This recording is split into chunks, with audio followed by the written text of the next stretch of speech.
Welcome to the Curator's Salon podcast with me, your host, Geeta Joshi, and today I'm talking to London-based printmaker Paul Catherall. Welcome, Paul.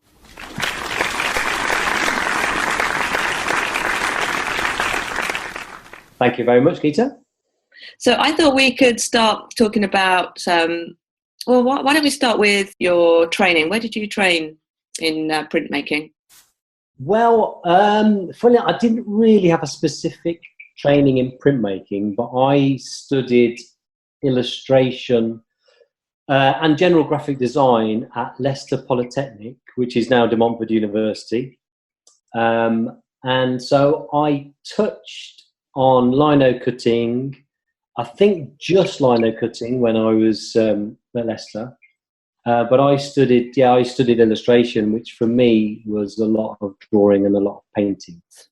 So what happened is that I kind of developed a bit of a, I suppose ironically, a figurative, quite painterly style, considering what I do now, and I suppose what I'm known a little bit for is that I initially started off loving life drawing and sketching people. That was my main love. And I even fancied myself as a courtroom illustrator, for the news when they used to go into court. And being a bit of a reportage illustrator. I remember one particular thing I seen in a Sunday supplement feature, an illustrator who'd gone to the Falklands. So this was early 80s. Not that I fancied going to war, but I actually thought I could go along and draw people, and that's been, just drawing people, getting paid for it. That sounds great. So I suppose I was almost hoping for a kind of, figurative, sketchy style. And that developed when I was at Leicester. And during my time at Leicester, I loved sketching people and I loved life painting. Turning them into illustrations was quite hard work, enjoyable work, but quite hard work. But I thought, well, if I'm going to make a living, I suppose I need to try and really force this. So after graduating, I developed a kind of combination of my sketchy stuff and my life paintings and tried to turn that into figurative painterly illustration, which was, I suppose, reminiscent of kind of 1940s and 50s style painting, if that makes sense. So it was representational, but it was painterly, but you could tell what it was, with a bit of Cézanne thrown in as well. So I love Paul Cézanne. So I went down to London, where the streets were paved with gold, sent down to London with my portfolio, which at the time was a physical portfolio, not digital. No emails or websites really then. And we were given a photocopied list of people to go and see to get freelance illustration work. And I literally, like Dick Whittington, traipsed around the tube and made appointments with my portfolio. And I spent about, I suppose, 7 or 8 years being a jobbing illustrator or a not jobbing illustrator. I always say, or people used to say to me at the time, it's a bit similar to being an actor or an actress. That you're there's a lot of people going for the same work, and when you've got work, it's great, and when you haven't, it's awful. So it felt a bit like that. You just trying to get your work out there. I managed to get commissions of the good people at places like Nursing Times and She Magazine and things like that. Gave me work, and I got a few book covers, and I got some work for design companies.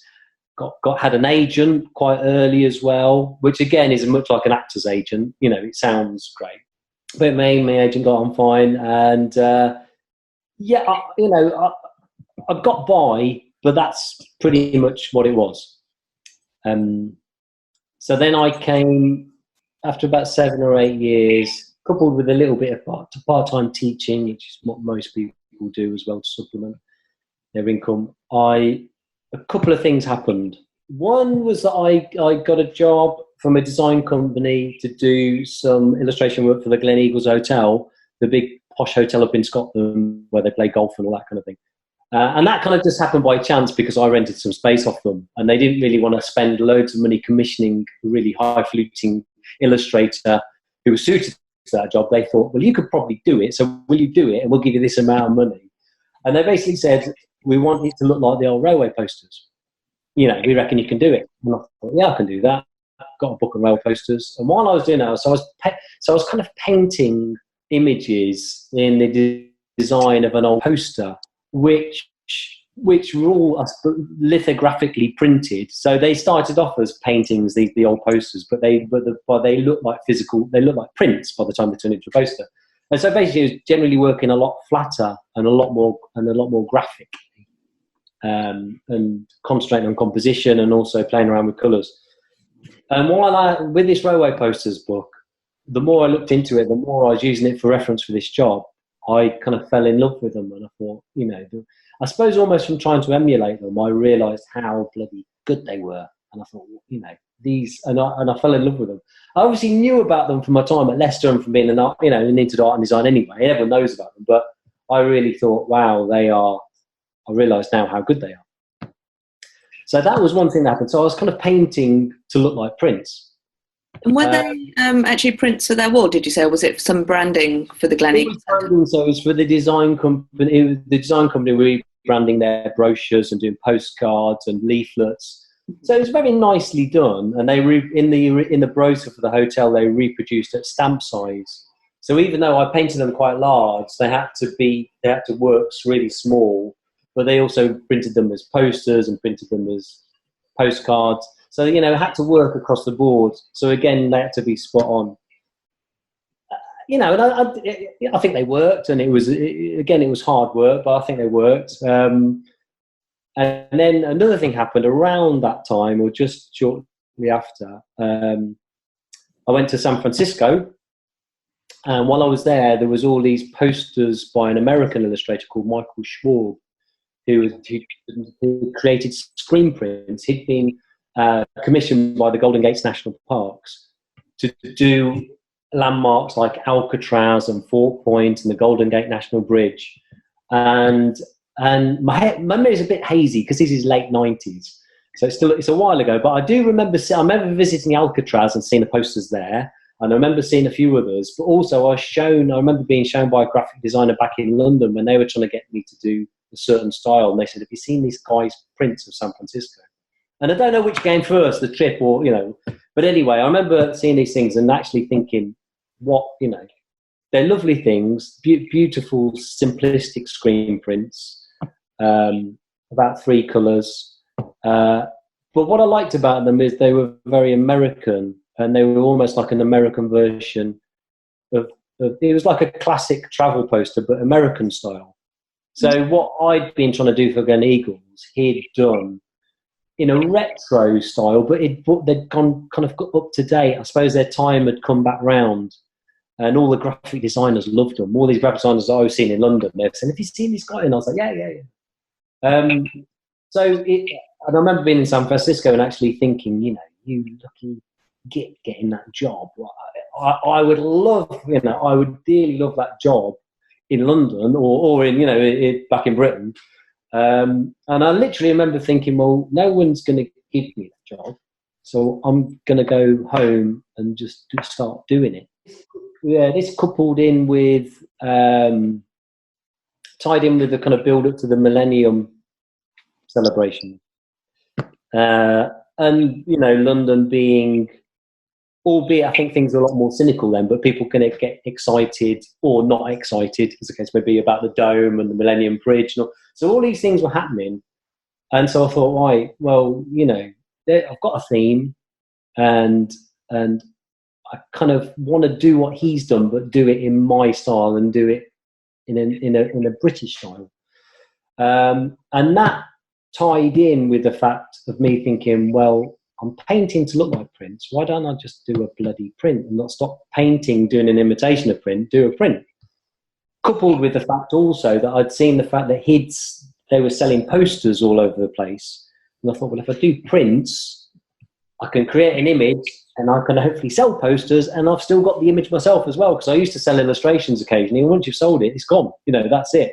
You've obviously got a copy of it, but your original's gone. And a few other things happened. I remember actually getting one of those iMacs, you know, the coloured iMacs that were yes, like a helmet. I got one of those, and I thought I better try and learn how to maybe be a graphic designer if all the illustration work dries up.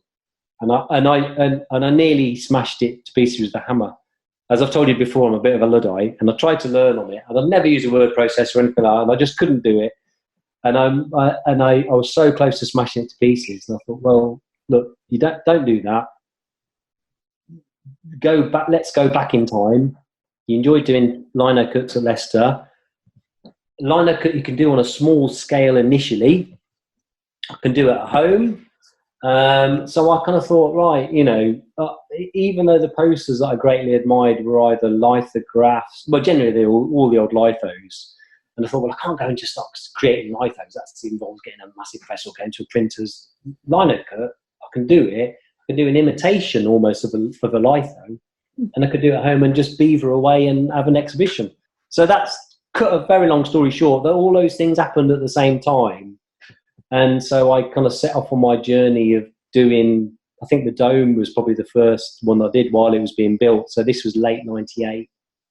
And I did the British Library that hadn't long been opened. It had only been open for 1 or 2 years. It's still in the news because Prince Charles had been derogatory about it.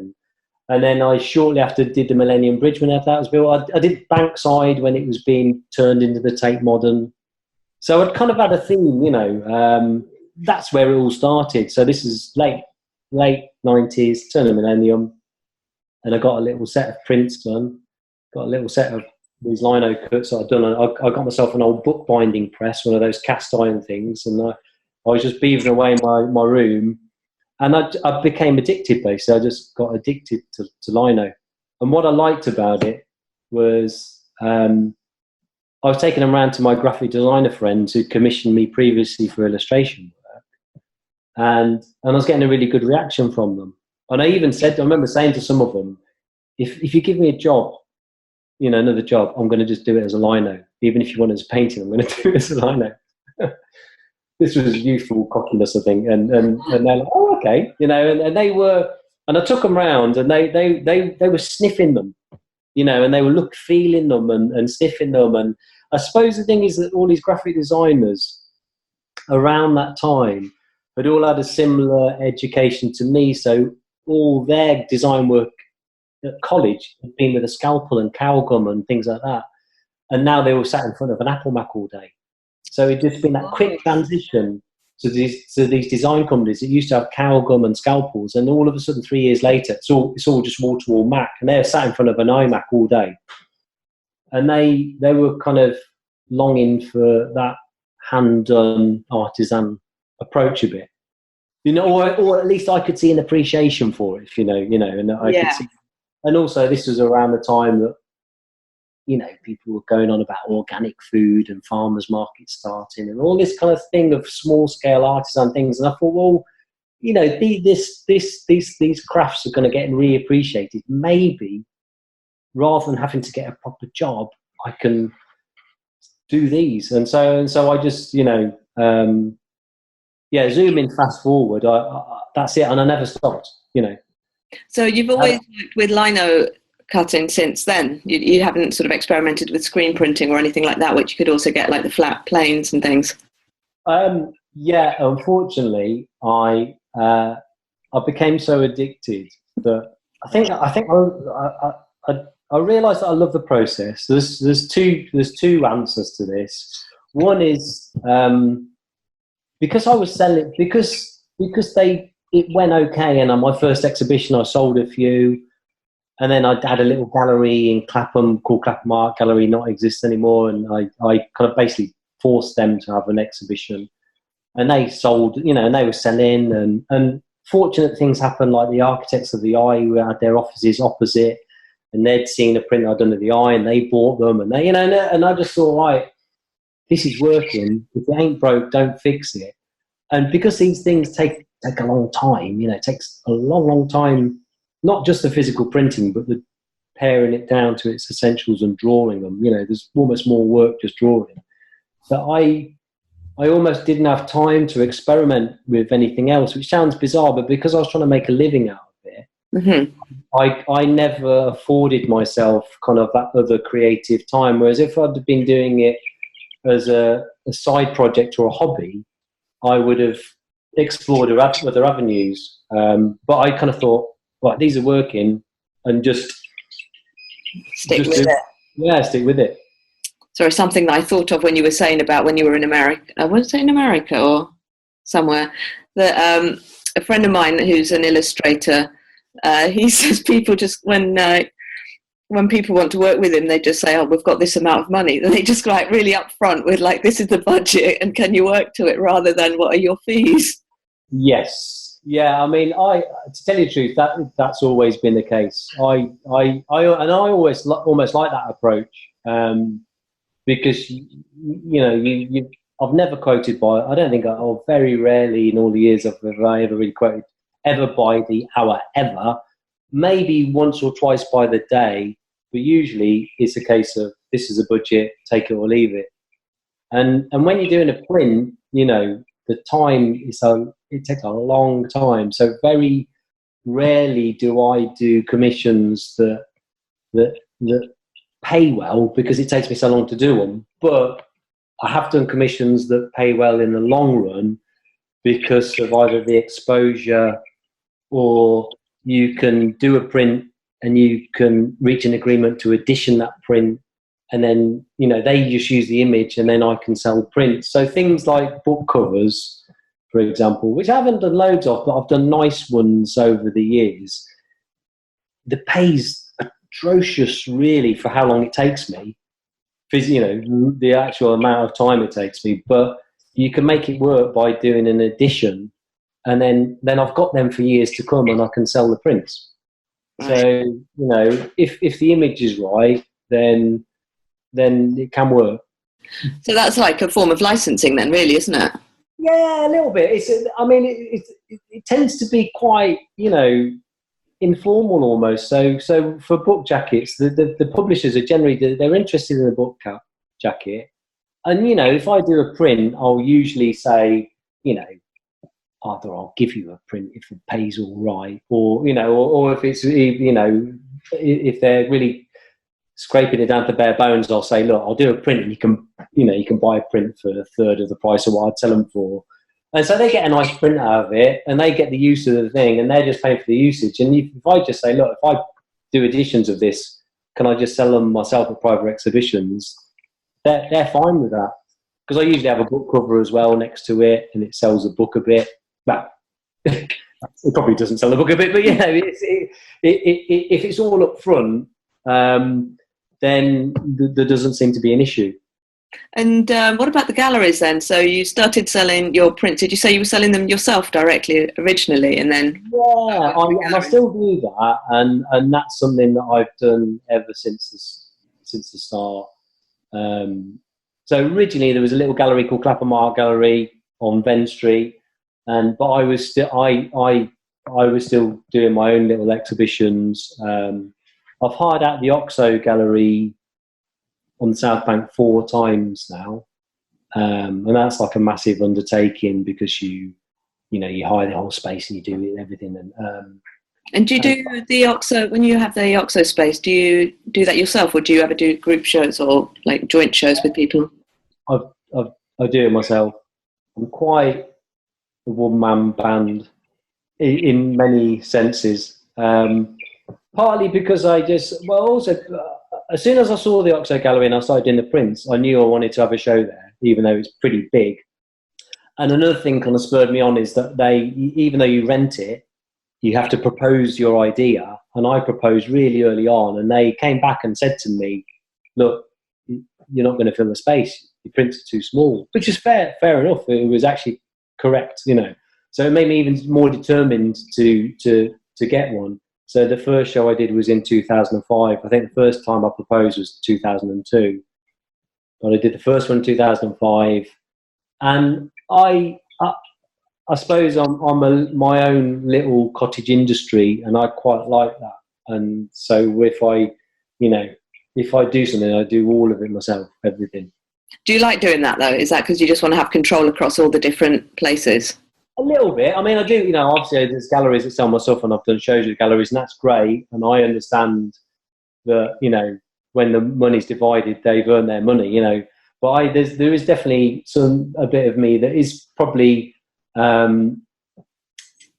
in work, related to work, I don't want any other outside influences in any way whatsoever. So if I do it all myself, then there's only me who can get it wrong. I can be quite gregarious and friendly, but when it's related to my prints, I'm probably quite a grump, because if I do everything myself, then I'm the only person to blame. So mostly, are you printing artichoke mostly these days? Yes. So that's another example of, if it ain't broke, don't fix it. So I started, I think as soon as I found out, when I was doing the early prints on a little bookbinding press, so I could only go up to about between A4, A3 size. And then I soon realised I wanted to go bigger. And I think through Kappa Art Gallery, they told me about artichoke. At the time, I was staying with a mate in Tower Bridge, so it wasn't miles away. And I just, ever since 2001, I started going there. And I've kind of become part of the furniture. But what I like about it there is that it's rough and ready. It is a proper old-fashioned print place. And if you want to go down and get your head down and work like mad, you can. If you want to go there and have a little bit of a social aspect, you can. And people understand the parameters generally, So if you've got your head down and you're working, that's it. If you offer people a cup of tea, you want to chat. and I like that aspect of it, I must, going back to what we previously touched on, what's funny about it is when I first started there, I thought, well, it's great because they do etching and they do litho, and they've had an old Albion press at the time, and and there's even stone litho, and so it'll break me out of my lino cutting.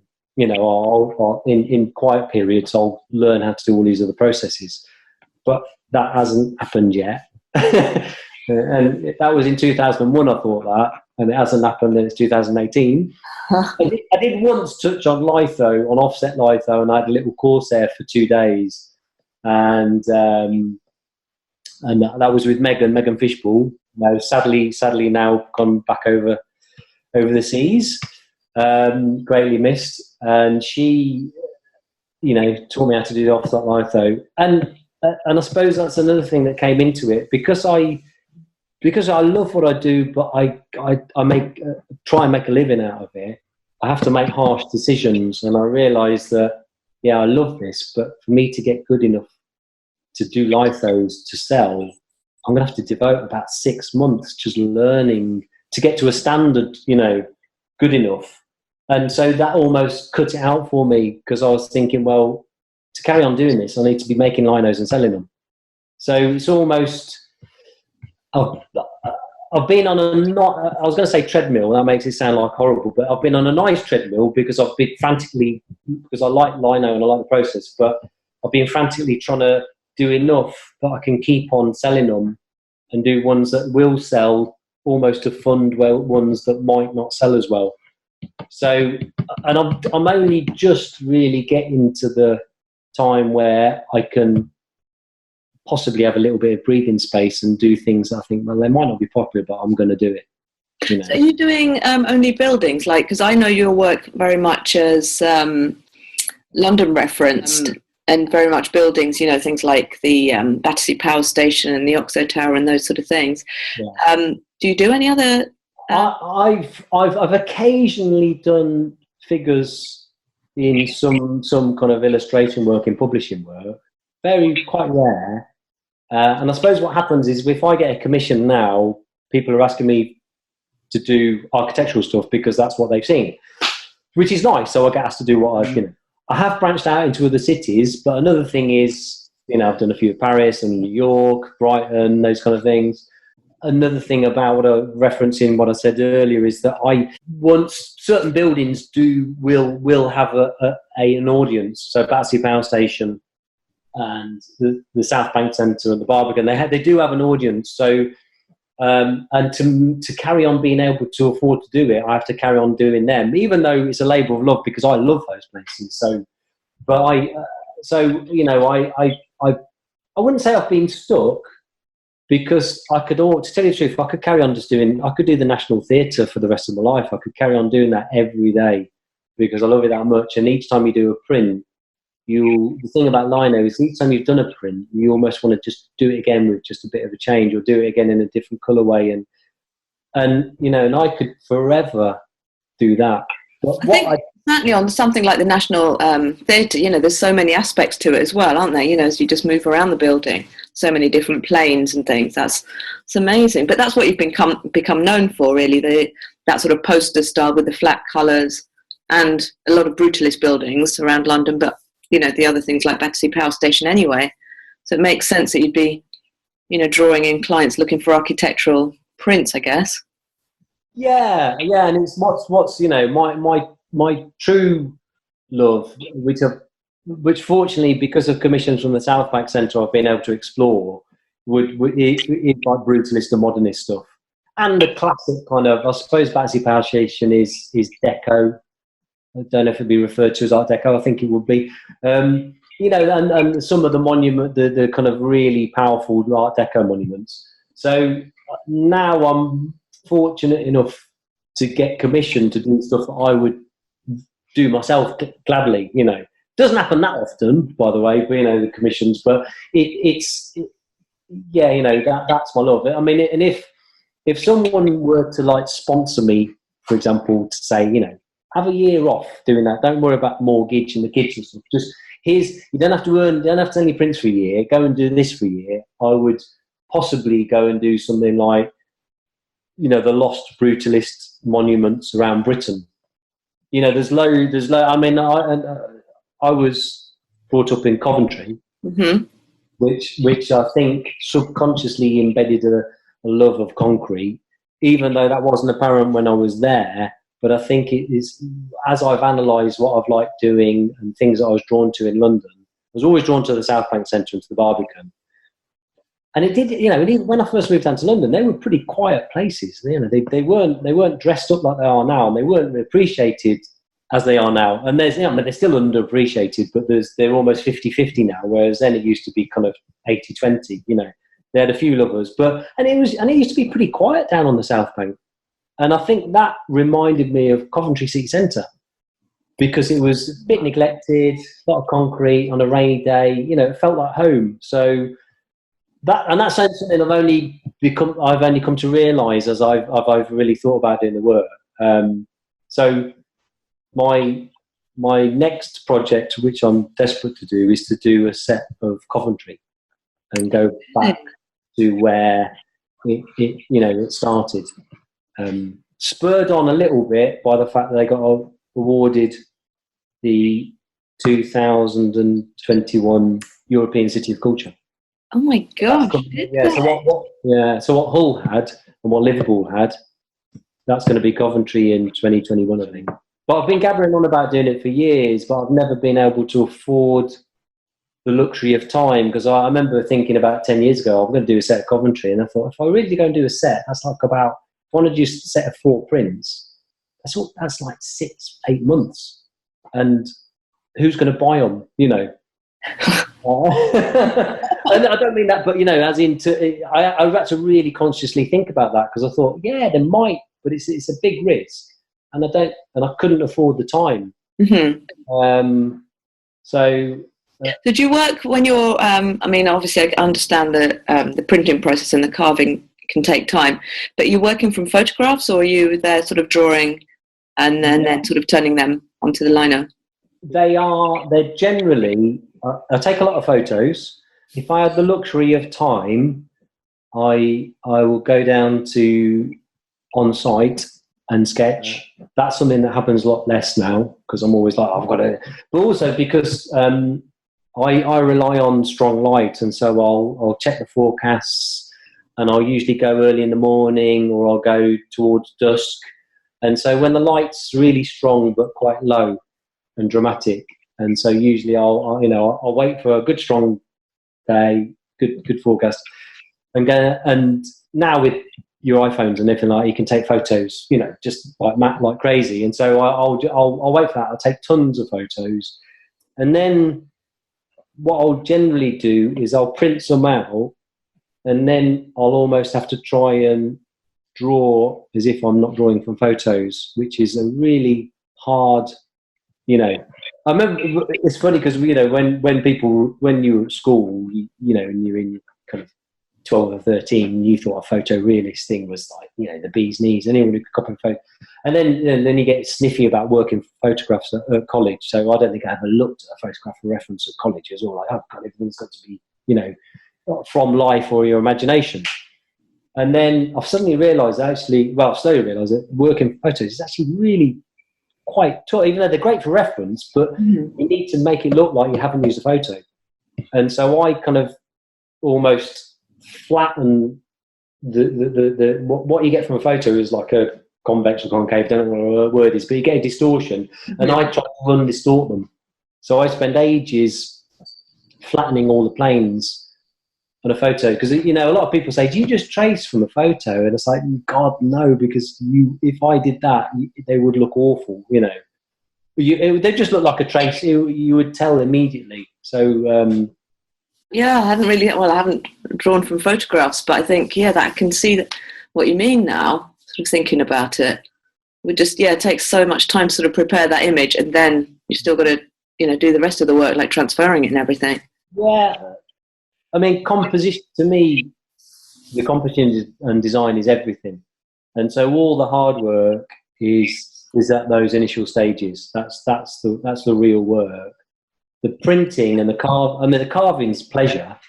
The carvings, well, that's another thing I like about Linocut, which I've realised it suits me, is because I like all the little different aspects, and you have that kind of time at the start where it's a bit of a headache, but it's quite exciting because you're creating an image. But it's like pulling teeth because you really, you've got to nail it down and draw and draw and draw. And then when you've got it sorted, or you think you've got it sorted, when you're carving, that's almost like a bit of time off before you start printing.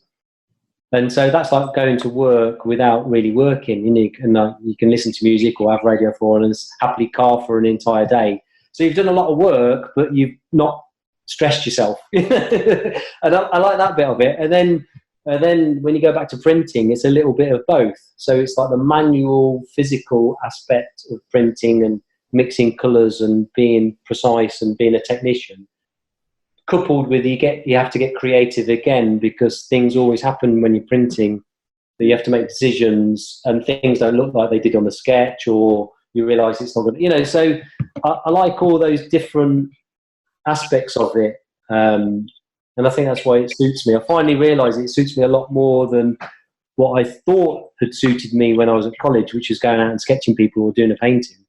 Because I still like sketching people, but you need to loosen up so much, whereas maybe the methodical, precise aspect of lino and the plodding nature of it maybe is a reflection of me. That I'm quite plodding and, dull. Well, no, another thing is working, so it's all good. Yeah, I like the fact that with when I used to paint for an illustration, I always used to find that really tense, because you could spend 2 days in a painting and then mess it up in 2 minutes and never get it back, and I always found that quite stressful. Whereas printing is a lot more. People say, God, it's that's really unforgiving. And once it's done, and that's, but the way you have to do it, you don't make those terrible mistakes. And even if you print a colour wrongly and it doesn't work, you've got other prints to fall back on, and you can go and cut another plate, and you have to think about it. Whereas a painting, as soon as it's lost, I think. Oh. Which I think is why I like sketching, because a sketch is a sketch and that's it. What about your colour palettes then? I mean, at what point have you decided what the sort of colour range is going to be on a print? I usually have them, they're kind of figured in my head a little bit from the start. And I remember getting asked about this previously, and I said, I think every building has a colour. And to me, they kind of do. So like the Tate is always pink. Not the Tate itself, but I think a bright pink for the Tate Modern. Is that like an aura, like people see around other people? It might be just something as simple as, the colour of the brick. I see. I remember thinking about when I first did a print of the Tate Modern, the colour of the brick. I just saw pink behind it, and I remember thinking about these Italian sweets that a friend of mine who used to share a studio used to bring. She was Italian. We used to bring these Italian sweets in, and they always had pink and brown in the packaging. That kind of 1950s style thing that never went away in Italy. And I always thought that pink and brown's lovely. It's a real. So I suppose I always have little partners that I think work. So I see pink and brown together. And so the National Theatre, I see it more as magenta or grey. So I have grey with magenta. And, you know, and the Barbican I always see is grey and red or grey and grey. But it's never, the red's never red. It's like a terracotta red, you know. And so, yeah, it is a little bit like an aura, but it's not, but it's more literal than that, you know, in terms of it's just the building, they generally have two colours they go with. So that's there in my head. And then working out the secondary colours is kind of that's the hard work. So I always have the colour in my head for the two main colours and then putting the little secondary colours that work. And they just kind of, I suppose maybe all that time doing paintings as an illustrator helped me learn about what goes with what and how to mix. So that, because the process is exactly the same, mixing inks is the same as mixing paint. So I've got all this little kind of Pantone reference in my head of what goes with what. And I try and change it, you know, I tried to kind of freshen it up, but I know I've got these little colour palettes that will work.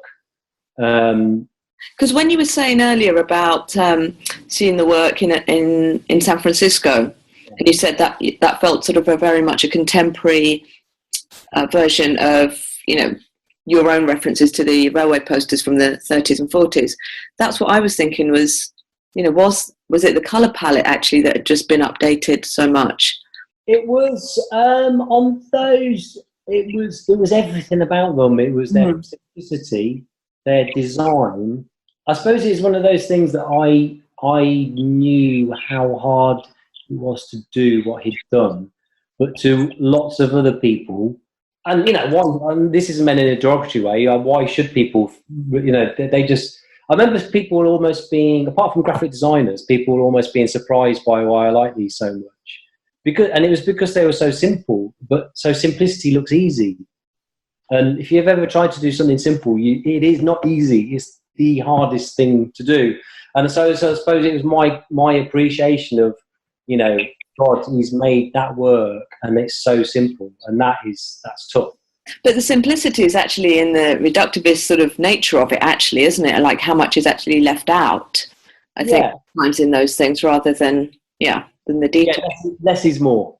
I remember actually here, and even though his prints are very different from mine, Norman Ackroyd on Radio 4, and he said, you know, what's important is the, I can't remember his exact term, but he said, what, you know, it's almost what you leave the colour of the paper is more important than anything else. He said it's the paper, and I always think like that. I always think whenever I do an image, I thought, what can I leave the paper as the paper coming through?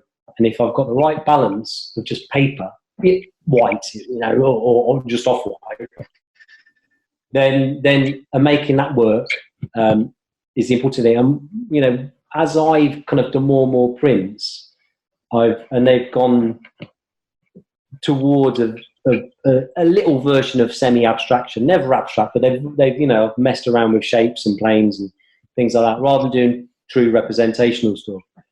And that's come about from the process. That has come about from printing things and actually thinking when they were 2/3 done sometimes, looking better than they did when they were finished.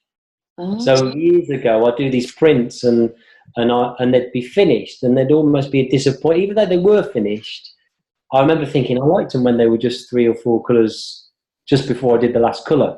So I'm trying all the time to get that feeling, that freshness and that simplicity. Have you got any shows coming up, or what are you working on for the time ahead?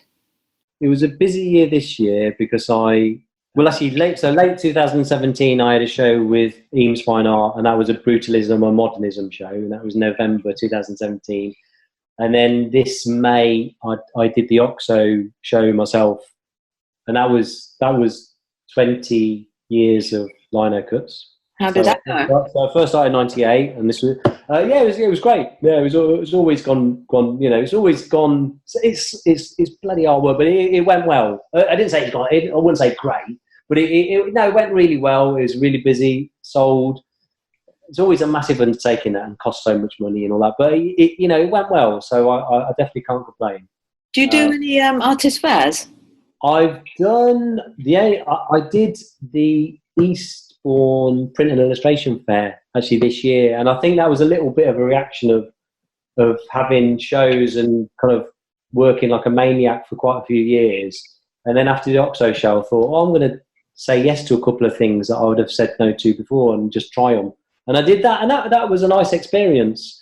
And I'd probably do that again, because I suppose it's almost like I've coming up for a little bit of air, and I thought, well, it's about time I should go out and meet a few people and talk and that kind of thing, and see another side of them beavering away for hours on end, just either printing or drawing. So this year's been busy. Next year's a relatively clear year, because I just want to start my Coventry project. That's what I'm really kind of keen to do, and kind of keep up the other stuff that enables me to do my Coventry project. Mm-hmm. And then I've got a show booked in with Eames Fine Art again in 2020. That's penciled in for 2020. As and when, I don't know yet. That's the thing to work towards. Yeah. But I think the Coventry project sounds really good. I think tying it in with them being European City of Culture just sounds about the right time, doesn't it, I think? Well, exactly, yeah. And, I'll hope they'll forgive me for kind of jumping on their bandwagon of that. But, I planned it for years and years and years, really. Probably, more or less 10 years ago, I remember thinking I'm going to do that. But the time feels right for it. And also it's something that I'm really keen on doing. So the kind of the hunger's there for me to work like mad on it. And I suppose, and it's personal as well, and it's a bit nostalgic, and it's a bit personal, it's a bit looking to the future, so it just feels right to do it. So I'm kind of excited about it. I've just got to do it. That's the hard bit. So where can people find you online? So online, it's just www.paulcatherall.com. So nice and simple. There's not many people with my name. On Instagram, I am Paul Catherall Prints. Okay, I'll put all of that in the show notes as well. Thank you. On Twitter, I'm Paul_Catherall. Got a website that's only been up for a year, which is a kind of which was a massive undertaking as well. I'd spent about a year and a half. I literally hand drew the design for the website just because I'm such a Luddite. And I got that sorted. So yeah, that's good. Thanks, Paul, so much for coming on the podcast. I look forward to seeing you soon. It's been a pleasure. Thank you for asking me. Thank you.